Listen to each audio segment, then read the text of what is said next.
As we speak, JD Vance is being brutally mocked after he accidentally humiliated both himself and Donald Trump by comparing the Trump led U.S. economy to the most famous shipwreck of all time, the Titanic. But before we unpack all that, if you end up liking this video and you want to support the channel, please be sure to hit the like, subscribe, and alert bells before you go. Some people believe that JD Vance, the vice president, is the greatest messenger of the Trump administration. Certainly, he's more sophisticated than Trump. He's smarter than Trump. He's better educated than Trump.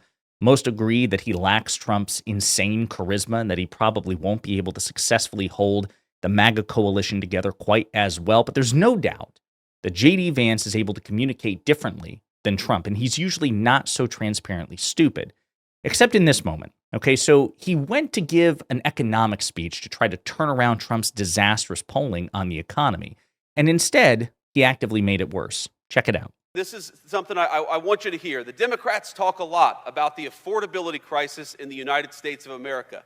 And yes, there is an affordability crisis, one created by Joe Biden's policies. You don't turn the Titanic around overnight. It takes time to fix what was broken. I said earlier that So he could have said it takes time to turn the oil tanker around or turn the ship around. Instead, he compared it to the Titanic, the most famous shipwreck of all time. It's stunning. I can't wait to show you some of the responses here. But let's go to the Daily Beast reporting on this. JD Vance needed an analogy for the Trump economy and landed on the Titanic. The vice president, 41, got mocked relentlessly on social media after making a head-scratching metaphor in a speech intended to tout the Trump administration's economic policies. As he stood in front of a massive banner that promised, quote, lower prices and, quote, bigger paychecks in the manufacturing town of Toledo, Ohio, Vance blamed the affordability crisis, once dismissed as a hoax by Donald Trump, on the Biden administration.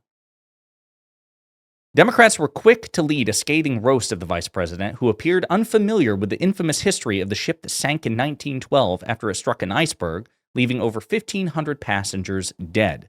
Vance also seems to have missed the climax of the 1997 hit film of the same name, starring Leonardo DiCaprio and Kate Winslet. So we're going to, again, look into the responses here, but I want to lead with Governor Newsom. Governor Newsom, of course, had a lot of fun with this, and he put this together. You don't turn the Titanic around overnight.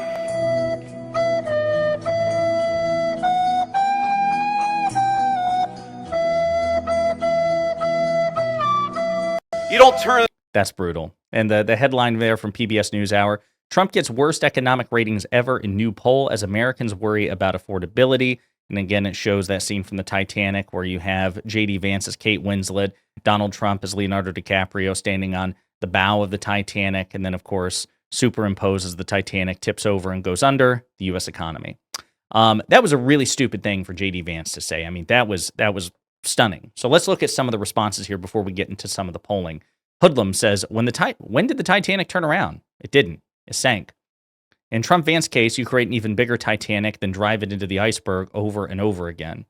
John Collins says, at least he's admitting what ship we're on. And then there's a picture, a meme of Trump. I'm the best captain, just ask anyone. Captain Smith, Edward Smith of the Titanic, famously went down with the ship. On A, he just admitted that Trump sunk the economy. B, he's speaking about turning around a ship which sunk deep into the water. It's not like a couch which you can easily lug and then hug. So close, the Titanic actually sank to the bottom of the fucking ocean. Let's see. Can someone tell him that the Titanic didn't turn around? It sank? You don't turn the Titanic around at all? It sank? So interesting. Let's see. Let's look into some of the quotes here about this. Maybe his speechwriter hates him, says Laura Rosen. Jordan says, the Titanic, a ship that famously turned around. Jared Moskowitz, a Democratic congressman, says, in response to Vance saying, you don't turn the Titanic around overnight, Jared Moskowitz says, or at all, as history showed. Jack Cocciarella says he chose a sinking ship for his analogy. Governor J.B. Pritzker of Illinois says you don't turn the Titanic around at all. Delaniac says, everyone's focusing on the fact that the Titanic very notably did not turn around, but I'm more concerned with how long J.D. Vance thinks it takes to rotate a ship. Of course, it would not have taken a day to rotate the Titanic. It would have taken anywhere from 5 to 10 minutes, I believe experts had indicated. Joe Walsh, former Republican congressman, says the economy didn't need, quote, turning around. You were handed the strongest post-COVID economy in the industrialized world by a lot, and you and your dear leader single-handedly fucked it up. Joey Politano, who is an economist and economic pundit on Twitter, says, "Hello, Mr. Vice President. This is your economist speaking. I am advising you to keep using this metaphor."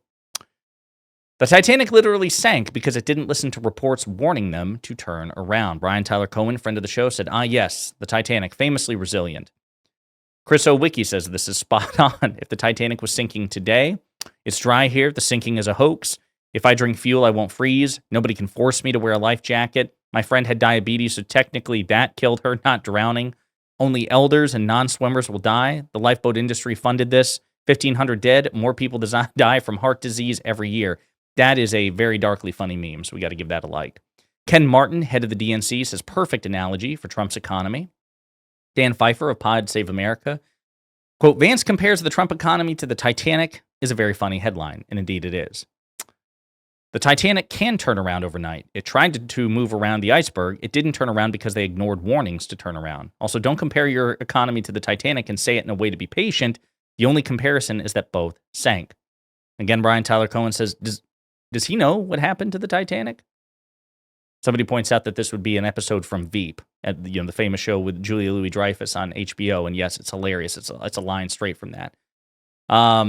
So funny. So he's just getting relentlessly mocked by this. Brendan Duke, liberal economist, points this out. The Trump administration has taken several active policy steps to make groceries, healthcare, housing, education, and energy less affordable. And provides screenshots to substantiate his claim. So yeah, of course, again, he's being rightly mocked for this. But again, just to substantiate the claims here, so the Wall Street Journal just reported within the past week, it's Trump's economy and voters are unhappy with it, the Wall Street Journal poll finds. Poll offers warning signs for Trump and the Republicans as they prepare for a pivotal midterm election. Quick summary, voter dissatisfaction with the economy has increased, with more voters rating it weak than strong by 15 percentage points, worsening from a 4-point gap in July. It's President Trump's economy now, and voters are increasingly unhappy with how he's handling it. By 15 percentage points, more voters rate the economy as weak rather than strong, a deterioration from July when negative views predominated by 4 points. About half of the voters say the economy has gotten worse in the past year, compared with 35% who see an improvement. That finding continues a years-long disconnect between traditional measures of inflation and economic growth, which are relatively positive, and a negative public outlook. And again, this is unfortunately the mistake that President Biden made, the Biden administration, Vice President Kamala Harris, and others. I thought, and I said the same thing, that the Biden administration should be touting its economic successes. I mean, look at the unemployment rate at the time, the post-COVID recovery, the gains that were made, going from 9% inflation down to about 2.7 by the time President Biden left office. At the end of the day, the American people said, we don't care about that shit anymore. We don't care about GDP growth. We don't care about the unemployment level. We don't care about this, that, and the other. We care specifically about the most proximate financial burden to us, which makes sense, which is the cost of things. And Donald Trump exploited that to great electoral success in 2024. And now he's making the same mistake President Biden did. Those are among the warning signs for Trump and the Republican Party in a new Wall Street Journal poll, which finds that voters think Trump is focusing on foreign affairs and other matters at the expense of their most pressing concerns, rising prices, and the overall economy. To say nothing of the fact that when he gave his, back to office speech a couple of days ago, he was fact-checked to hell and back by CNN and other places about his alleged economic achievements. Folks, the reality is this. JD Vance is right to compare the Trump-led U.S. economy to the Titanic. It's not that he was wrong. It's just that he was stupid to make that comparison when he's trying to pretend that it is not the Titanic, that it is a successful sailing, smooth sailing, luxury ocean liner, and that's just going to take time to turn the ship around. Now, I will remind you, too, that when Trump campaigned for the presidency alongside JD Vance, they promised that on day one, we're going to cut costs. On day one, we're going to turn the economy around. So now he's saying, okay, well, you can't hold us to our promises. You can't do that. That's not fair to hold us to the standard that we created for ourselves in order to secure your votes. You got to give us like a year, maybe 2 years, maybe 3 years tops, okay? That's not what the American people are doing. The American people heard you loud and clear when you said you'd get this done in one day. And they gave you actually, quite frankly, more slack than you deserve. And now the chickens are coming home to roost. And so I don't know if it was a Freudian slip. I don't know if he's trying to sabotage Trump's campaign, put some distance between the two of them so that when he makes his bid for the presidency in 2028, and Trump is wildly unpopular, he can, say, hey, I put distance between me and the big guy. I don't know why he did what he did, but it is hilarious that he compared his administration's management of the economy to the Titanic, the most famous shipwreck in American history, and is now being brutally mocked for it. It's pretty embarrassing for him and for Trump because he accidentally humiliated Trump in this way. In the meantime, let me know what you think in the comments.